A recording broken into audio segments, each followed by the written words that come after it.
Hey everyone, and welcome to the Fresh Church Podcast. Today I want to discuss what are the biggest things that need to change in my church this next year. What roles does my church play in impacting the community and the lives of the congregants within my church? How can the church be more successful in 2024? The Fresh Church Podcast.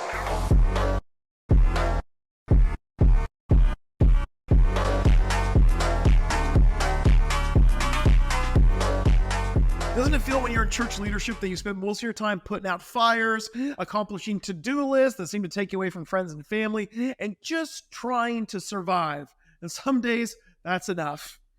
When you get asked to put together a goal and a vision for this new year, it can be exciting, but it can also be scary because every new idea is a new thing to do. And will it work? What are the most important things that you need to look at in this next year?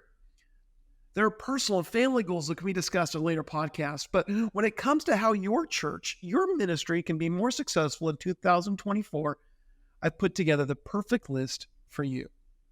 Now, the priority is going to vary from church to church, community to community, but each of these principles are vital if you want to finish this year in a better place than when you're starting it. And we all want that to happen, right? So it's a new year. And I remember as a child one year, we decided to pray in the new year as a church. We showed up at church at like 10:30 at night, if I remember right. We fellowshiped for a while, ate some snacks, hung out. We sang a couple songs. I'm sure the pastor shared a couple things. And around 11:30, 11:45 or so, we split up all over the sanctuary and started praying. Some people were reading their Bibles, so we're praying aloud and declaring incredible things for the new year. Some were just quietly praying, asking God for personal things, personal intervention in their life. And I'm sure at least 2 or 3 people were experiencing God's rest as I could hear them softly snoring. Okay, now if I remember right, I was like 9, okay? And I wanted to be all super spiritual. I wanted to pray in, but I also, I never actually ever got to stay up that late. Like never. Stay up past midnight. How exciting is that when you're 9? And so I had one of those really old, cool digital watches back in the day.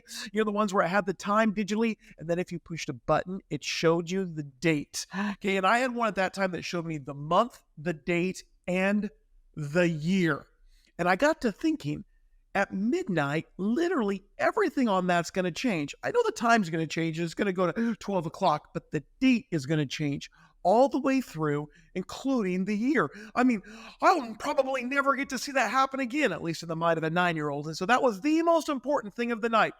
And so from about 11:50 on, about every 30 seconds, I kept looking at my watch, trying to get ready to be able to watch the strike of midnight, watch the year actually change. And as we got closer and closer and closer, and I was pushing that little button, suddenly there it was. The new year, the time changed, and I got so excited, I don't even know what happened, but I yelled out, "Awesome!" And it was like revival broke out in church. People were clapping and praising God because it was a new year, and it all started because the date on my watch changed. But hey, God works in mysterious ways. So I decided, you know what? Seasons change, time change. I'm not a 9-year-old looking at my watch anymore. But with every new year, there's an opportunity to evaluate, to look at what we can address in this next year. As we move from 2023 to 2024, what's that going to look like? It might not be an old digital watch. It might be something new that connects to your phone, a better technology than Star Trek ever had. Whatever that looks like, it's going to be different. So I went online and I looked at what were some of the biggest challenges for the church in the 1920s. I know we're in the 2020s, so I thought I'd look at what it was like 100 years ago. Check out what I found. First off, we saw this, cultural shifts. The 1920s marked a period of significant cultural change, often referred to as the Roaring Twenties. This era saw shifts in societal values with increased urbanization, changes in fashion and music, and a more liberal attitude towards social norms. Churches had to navigate how to remain relevant and connect with a changing culture. Wow. just that first point caught my attention. Changes in values. I mean, we have certainly seen a change in value over the last decade. What does family look like? What does time look like? The content that people are looking at. What's a good movie and a bad movie? What do relationships look like? I mean, I can't imagine 20 years ago having close friends that live across the planet that we only talk online. Let's look at changes in dwelling locations. We've now got multifamily units. We've got rentals. We've got city, rural, cheap-built homes. Have you looked at the way homes used to be built versus the way they are now? Yeah, it's kind of crazy, right? Fashion and music. Now this one kind of seems like it's always in a circle, right? Like every year we see something from previous decades come back again. Just the other night, my 22-year-old goes, "Look, I belong in the 90s. Check out my outfit," because it's coming back circle again. How about liberal attitudes? Social norms that are just thrown out there. We've got all these different perspectives on things that now we have to take into account. And then remaining relevant. Wow, that seems like every story that I have when I talk to pastors is the importance of remaining relevant. So I continued down this list. I was like, this is exciting because what I saw 100 years ago, I'm seeing again. So first on that list was the cultural shifts. As I went further down, I saw this. Modernism versus fundamentalism. Theological debates between modernist and fundamentalist perspectives were prominent in the 1920s. Modernists advocated for a more liberal interpretation of religious texts, embracing scientific and cultural advancements, while fundamentalists adhered to a more conservative, literal interpretation of Scripture. This led to internal divisions within some denominations. Okay, well, maybe we don't use those words as often, but right now, to be honest, the biggest movement of churches in America, besides the Catholic Church, is non-denominational churches. It seems like everybody's going non-denominational. Different views over theology, perspectives, leadership, all of those aspects tie into that. How about this? Whatever you believe, there's a church for that. There's an online church for that. There's somebody that will agree with you. All of those different theological perspectives, somebody out there believes the same way that you do. And then there's this. Most people don't even know what their personal church that they attend every single Sunday believes. They might have come up from one denomination, now they're in another denomination, and they're getting ready to go to a third denomination, and they can't tell you the difference between any of them, but they like the music. They feel more welcome. So with those theological aspects, it's definitely changed our society. All right, so the third one on that list, rural to urban migration. The 1920s witnessed a significant migration of people from rural areas to urban centers in search of employment opportunities. Churches in both rural and urban settings had to adapt to demographic shifts and changing community dynamics. Well, jobs have certainly changed. People have changed. Online resourcing has changed everything. Where people want to live, what they want to do, where they want to work, how they want to work.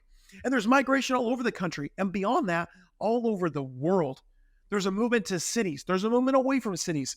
There's a movement to move back home, where the roots of your family were.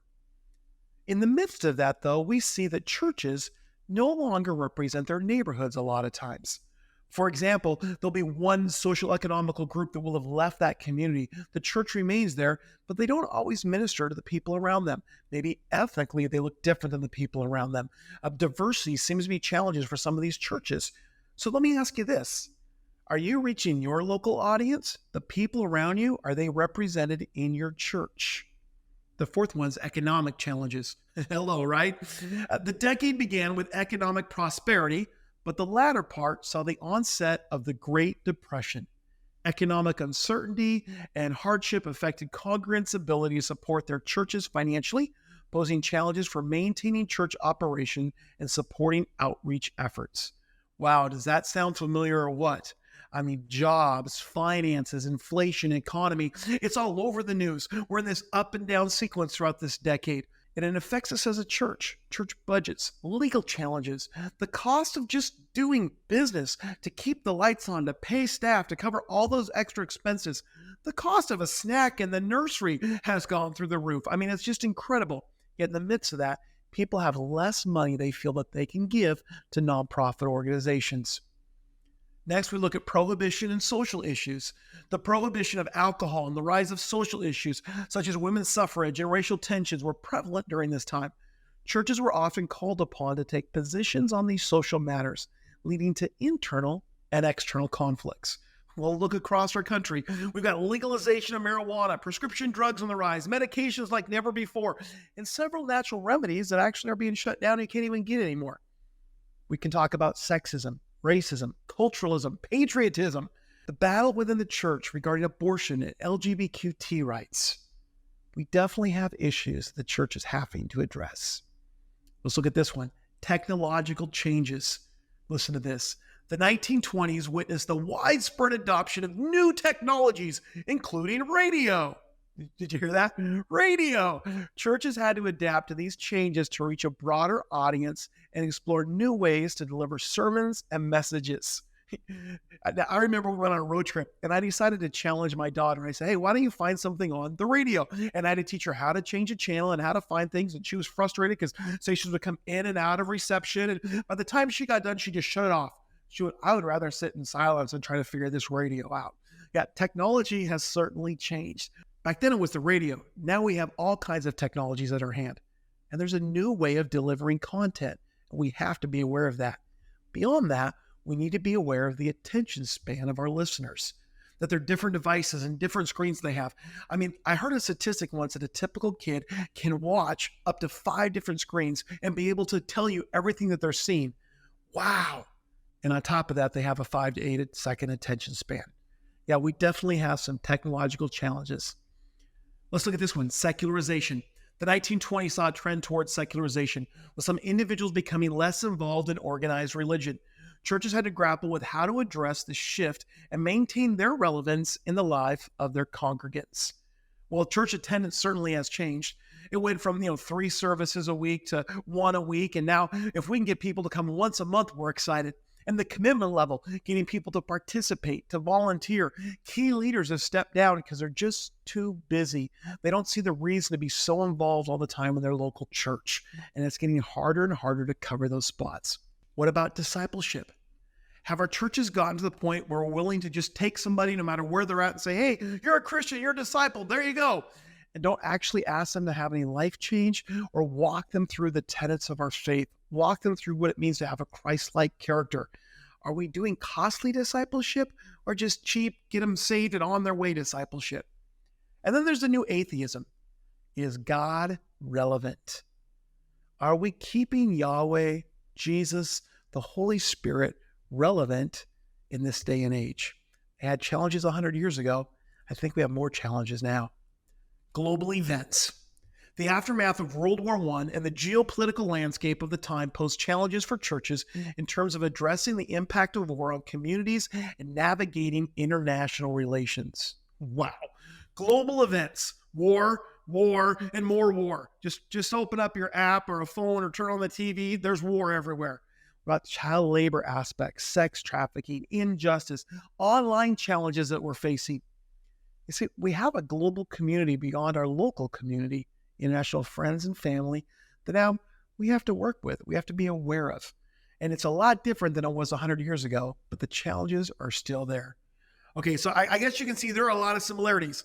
I was really surprised when I looked at 1924 versus 2024 that we're dealing with a lot of the same stuff. But you know what? We have an opportunity to make a bigger impact now, to impact lives in a new way. And we say that fresh is the fusion of innovative ingredients with time-honored disciplines. That means we use some of the old and we add some new. So as you look at this new year, you need to add some innovative thoughts to what you do and then keep some of the things that have been working. So can we upgrade the way we do discipleship? Can we take the idea of ministry in the community and get innovative with it? Well, let's take a look at it. Here's your challenge for today. Here are the 11 biggest changes church needs to make in 2024. Get your notepad, get ready to learn something right here. Number 1, we need to embrace technology. This is more than just using slides behind your music. As technology continues to advance, churches may need to enhance what they have, such as their online presence. When's the last time you looked at your website? Part of what I do for a living is spend time looking at churches' website, giving them honest evaluations. And it's amazing to me how many times that there's pictures that are no longer working on a website. There are links that no longer work. I was on one church's site when I clicked on it and went to some crazy casino in China. How's your website? Is it working? Does it invite people in? What about online sermons, online announcements, online welcome videos? Are you reaching out to the online crowd? Let's look at social media. Are you utilizing it? Are you posting daily on all the major platforms? Are you only on Facebook, or have you also looked at Instagram and TikTok and YouTube and X and all the other things that are out there? Is your church involved in a social media campaign, reaching the people around you? Have you explored digital platforms for community engagement and worship, looking for ways online that you can minister to people? Are you including media clips in your sermons and presentations? Just because you can preach for 35 minutes doesn't mean you can keep their attention. If 10 minutes in, you show a 30-second clip, you re-engaged everybody under the age of 30. Start using media clips. What about online discipleship? Not everybody can make it to a class. Online colleges have become very popular. Let's look at online discipleship within our church. Can you simply just record the discipleship you're doing and share it with others? Then there's this one. Encourage other online resources.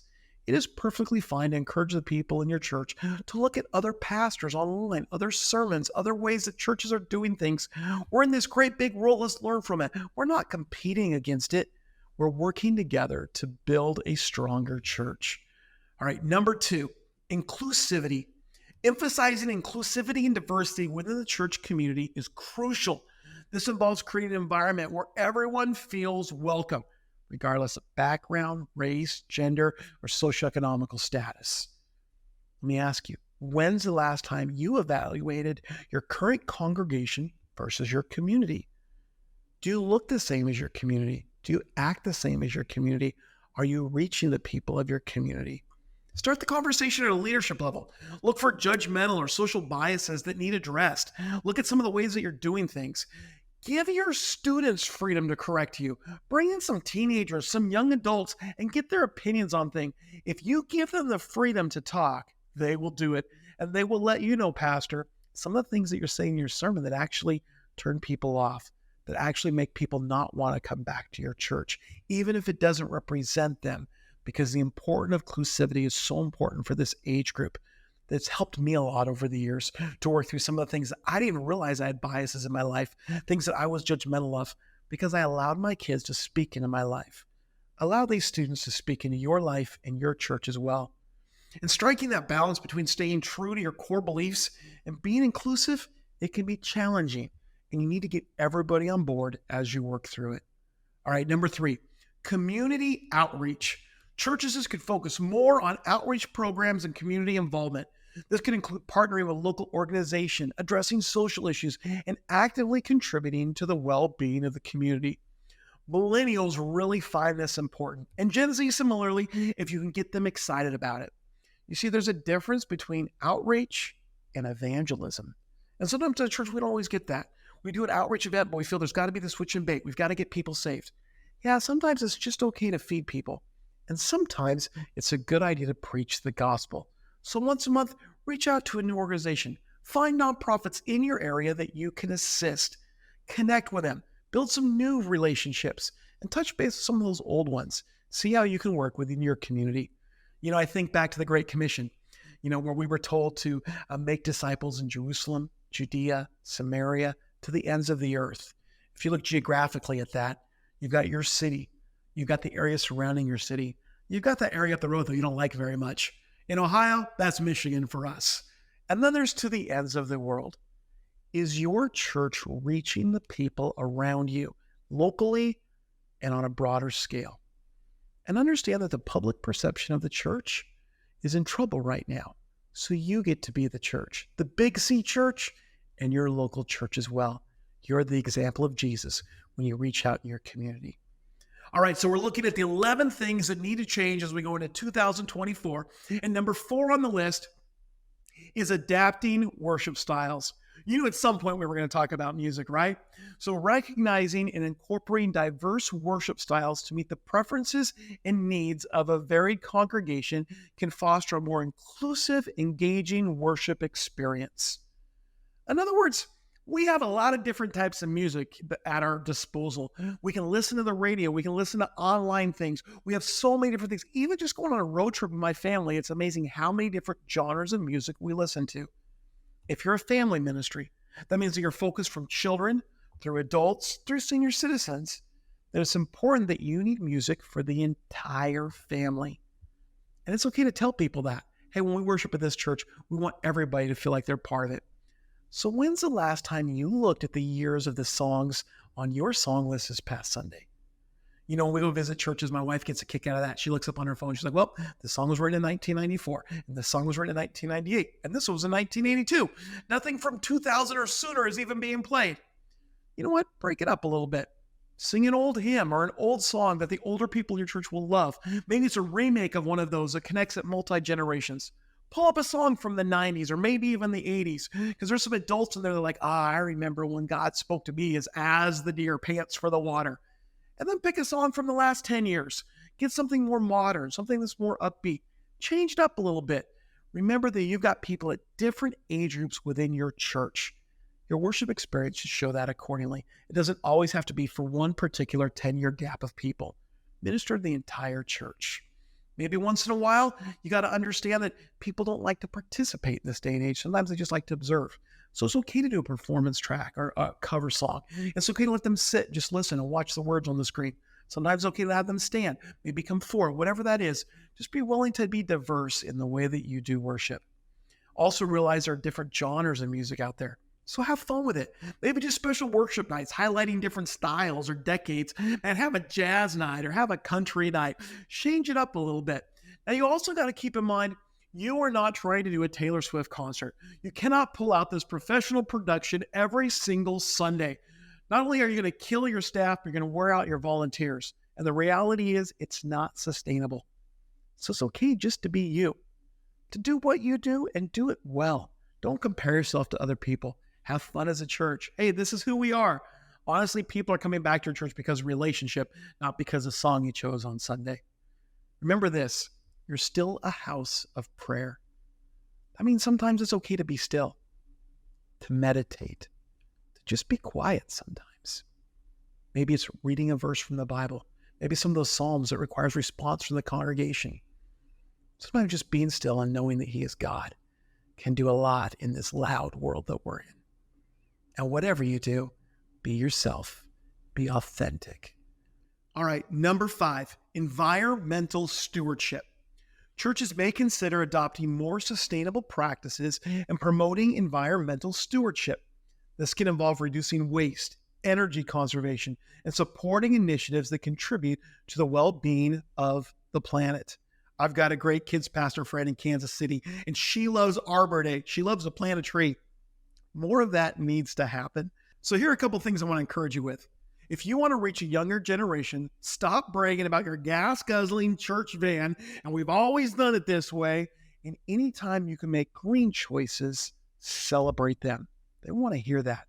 Things like solar panels, LED lights, sensors on your light switches, thermostat controls. Okay, all of these are going to save you money. There's an initial investment, will save you money, but more than that, it gets people excited because you care about the environment. Additionally, look at the food that you're eating, the snacks that you're doing.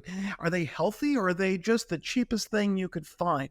You know, people who are environmentally conscious are also aware of their health aspects as well, which takes me to number 6, mental health support. Acknowledging and addressing mental health concerns within the congregation is increasingly important. Providing resources, support groups, and a compassionate environment can help individuals facing mental health challenges. And even if you don't know how to handle this, find the people and the resources that do. Because there are people in your church, in your congregation, and people who are wanting to come to your church that are dealing with mental health challenges. Attend classes, do workshops to help you and your team know how to deal with this, and understand anxiety and depression are very real for the people in your church and outside your church. Be willing to discuss these topics publicly and also provide support. In the midst of that, it's important to teach your older congregants that get over it is not an option for most people in this generation. They need assistance. Back when I was a kid, back when you were a kid, you probably needed help too. Let's help people get through some of the challenges they're dealing with. Number 7, flexibility in worship spaces. The traditional church setting may not resonate with everyone. Exploring alternative worship spaces or styles, such as outdoor gatherings, can create a more dynamic and flexible worship experience. So where can we do church? Does church always have to look like church? Like, who said you have to do it this way? 4 songs, 3 announcements, 35 minutes of preaching, 1 more song, and you're out of here. Why does it have to look that way? There's not a chapter or verse about it. If you remember back to 2020, churches were forced to get creative. If they couldn't meet indoors, they were meeting outdoors. I remember visiting one church where they did church up on the roof, and everybody was just sitting there in their cars, looking up, listening on the radio. They did it different, maybe parks. They did it in office complexes, indoors and outdoors. Do it at people's houses. Sometimes there's additional costs when it comes to those kind of things, but being in the community and in people's lives can make all the difference in the world. Change your style with some more connectivity. Provide some food, maybe more small group focused, less production focused. Don't bring the fog machines and lights out with you. Get creative with it. When's the best time to meet? Is it Sunday morning at 10:30? Maybe, maybe not. Look at different days, different nights, different times that you can do that. And remember that discipleship has to be a priority, but I think we can do it differently. But can we do it differently? All right, we're looking at the 11 things that the church needs to address, the church needs to change as we look at 2024. And as we've gotten through this list, we're now on number 8, and I love this one. Empowering lay leadership.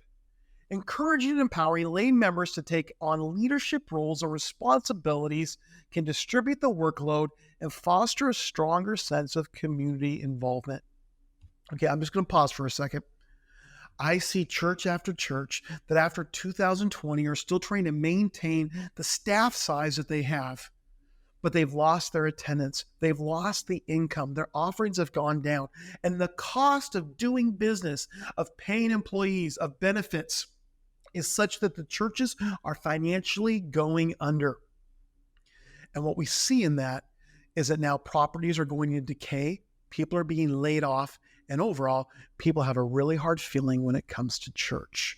So what's the answer to that? Lay leadership. Now there's different kinds of churches out there. There's church when it comes to church government structure. There's congregational churches where the entire body votes on things. There's board-run churches where the board determines what's going to happen and what's not going to happen. There's pastor-driven churches where the pastors run everything and the board just gives a stamp of approval on it. Let me encourage you to look at a new model, a volunteer-driven church. Creating leaders without having to pay them, finding people who are passionate about something and then equipping them to do the work of the ministry. Develop your leadership. Stop trying to control everything yourself. You can only handle about 10 things and you're going to burn yourself out. Begin to start releasing it to other people. Train them and deploy them to go do the work of the ministry. Maybe take classes on how to be a better leader when it comes to leadership development with people. Get a coach. Somebody's going to help you along the way. Let your people lead. Remember, Ephesians tells us that our responsibility is to equip the saints, to equip the believers, that they can do what God's called them to do. So be willing to diversify, take risks. And if you don't have leaders to oversee an area, maybe that area needs to go away. What's passionate to the leaders in your church? What's passionate to people that you're raising up within that leadership? Let's grow our church with lay leadership.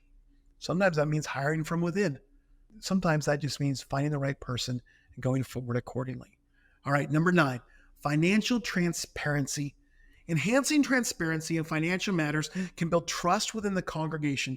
Clear communication about how funds are used and allocated can contribute to a healthier church environment.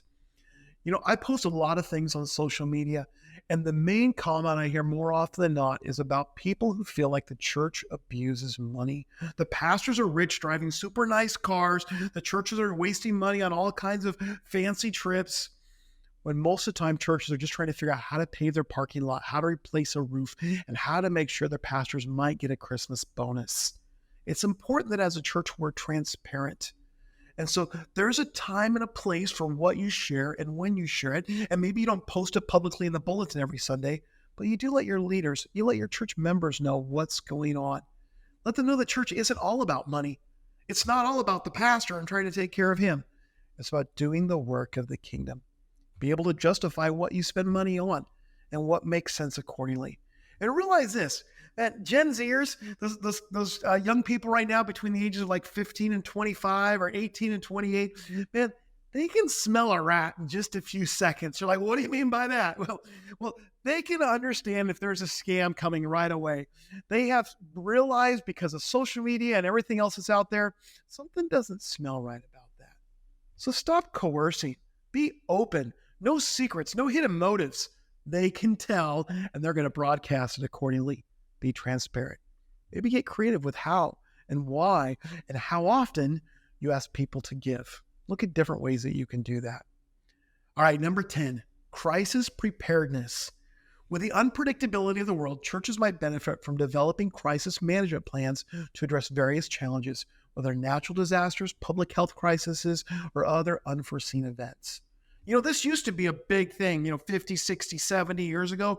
Churches used to be the place where you would go in the event of an emergency, bomb shelters, natural disasters. That's really not the case anymore. In fact, quite often, it's hard for polling places to even use a church because of accessibility. Get involved in your community. Make your space available to be used for meetings, trainings, and emergencies as needed. I loved it when our church allowed the local police department or fire department to train in our facilities, to use our facilities to train in and to learn things with. It was a way of reaching out and connecting accordingly. And do they know that your place can help out in time of need? Now, what does it mean to be a location that helps others out in crisis? Is there a cost to that? You need to count that cost. Are the people in your congregation going to be okay with that? If a major event happens, are the people in your church okay canceling Sunday services so that they can be a place where relocated people can hang out for a few days? Develop a team who does this. Don't try to do it all by yourself. Find somebody who's passionate about this and let it work in your church. All right, are you ready? Number 11 in our list of things that we need to address in 2024 as a church. I want to finish it with this. Number 11, personal and staff development. This list is exhausting, okay? There's been so many things that we've talked about. How can you possibly do it by yourself? Well, don't forget to also take care of you and your team. With all of the challenges that you have as a pastor, prepping services, meetings, trainings, visitations, random to-do lists that get handed down. In the midst of that, you need to take care of yourself. And one of the best ways to do that is to have somebody speak into your life. You need professional help. So take your team through coaching and training experiences. The saying, iron sharpens iron, it's in the Bible. Who's sharpening your team? You might be a great leader, but you can always grow. And your team can always learn from another voice. Your team needs to hear from people besides you in your organization, the same thing they've heard over and over again. Let's let them listen to somebody else. You see, I coach and consult for a living, yet I'm also coached myself. Who is coaching you? Now, realize there's different kinds of training and coaching experiences out there. There's that personal mentor that walk you through life challenges and possibly even a counselor that you may need to talk to about specific things. Second is a coach to help you be a better leader and a better pastor, somebody who helps you with processes and systems and helps you with leadership development. There's consultants that give you insight into ministry issues and challenges and maybe help you with a new vision or a new thought process. There's a friend, someone to talk to that can just be honest with you, that you can share your heart with. There's group experiences, maybe like on customer service or vision casting. Man, go away to some of these events as a team, or maybe bring in a speaker to your team. Go to another building or another place in town where you're outside of your 4 church walls and hear something as a group. And let me just encourage you with this. Stop sending all your people off to conferences all the time. You spend a lot of money, you send one person away, they come back with a bunch of ideas that you don't really want to hear. They're maybe able to implement 1 or 2. Instead, spend that money and bring the conference to you. Bring leaders into your area and your leaders and develop them accordingly. I mean, it's not bad to send people away. It just shouldn't be the priority. You should look at other ways to spend that money first. Hey, I would love to talk to you if you of your team is interested in coaching, whether that's one-on-one or in a group setting. Let's set up a time to talk. You can do that at www.freshmin.org. All right, secondly, I would encourage you to do this. Get away and have time with God. When's the last time your team went away and prayed together? When's the last time you went away and prayed? You see, there's value in going away by yourself, going up on the mountain or in a hill or on a lake or someplace and just getting away and praying. But it's also important that you do it as a team. Maybe have another pastor and worship team speaking to your team. Maybe partner with a couple other churches. Seek God together as a staff. And it doesn't always have to be within your group, within your denomination. You can reach out and be impacted in a different way. I was in a setting once where a rabbi spoke to us and challenged us in a way that I'd never thought of before. He wasn't even a messianic rabbi, but what he shared changed my life forever. I have another pastor friend that brought in a Catholic priest who challenged his team. Another friend who brought in a crazy Pentecostal and encouraged his team about listening to God's voice. Get diverse. Get to know other pastors and churches in your area and speaking to each other spiritually. Now remember, the specific needs and changes can vary based on the context, the culture, and the individual characteristics of each church community. Your church is going to be different than the church across town, than the church across the street, for sure than the church across the country. But there are things on this list that can help you. And it's a big list. We covered a lot of stuff today. So I want you to just go through and make sure, you know what are the things we want to work on? Take some notes. Pick those top 3 or 4 things that you can focus on successfully. And then maybe in 3 months, listen to this podcast again. Okay, what else can we do? What can we add to that? How are we doing based on what we've done? How can you impact your families, the relationships in your church, the experience at your church, the safety elements, and how can we share hope with the people in our congregation? How can we have a fresh church this next year? You can be more successful this year. You can reach more people. You can have a bigger impact in your community and your world. Just look at a couple little tweaks that you can make to impact this generation. Can't do it alone. Rally the team, get a coach, and move into this next year knowing that God has your steps ordered. So it's time to get walking. Oh, and by the way, Happy New Year.